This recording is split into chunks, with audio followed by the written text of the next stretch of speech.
നമുക്കിന്നൊരു gobi manchurian ഗ്രേവിയുടെ recipe നോക്കാം. അതിനായിട്ട് കോളിഫ്ലവർ കോട്ട് ചെയ്ത് ഫ്രൈ ചെയ്ത് വയ്ക്കുക. ഒരു കടായിലേക്ക് ഓയിൽ ഒഴിച്ച് ജിഞ്ചർ, ഗാർലിക്, അതുപോലെ തന്നെ സെലറി, ചോപ്പ് ചെയ്ത ചില്ലി, ഓണിയനും ചേർത്ത് നല്ലതായിട്ട് സോട്ട് ചെയ്തെടുക്കുക.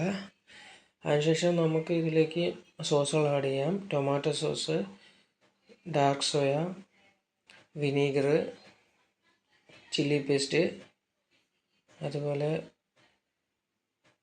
Broth powder, salt, sugar, white pepper, chilli flakes ഇട്ട് നന്നായി സോത്തെ ചെയ്തെടുക്കുക. ഇതിലേക്ക് നമുക്ക് വെജിറ്റബിൾ സ്റ്റോക്ക് ഒഴിക്കാവുന്നതാണ്.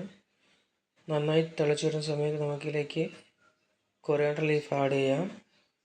അത് നന്നായി തിളച്ച് പതയിട്ട് വരുമ്പോഴത്തേക്കും പതയെല്ലാം റിമൂവ് ചെയ്ത് കളയണം. അതിനുശേഷം കോൺഫ്ലവർ ഒഴിച്ച് തിക്ക് ചെയ്ത് ഗോബി ഇടാവുന്നതാണ്.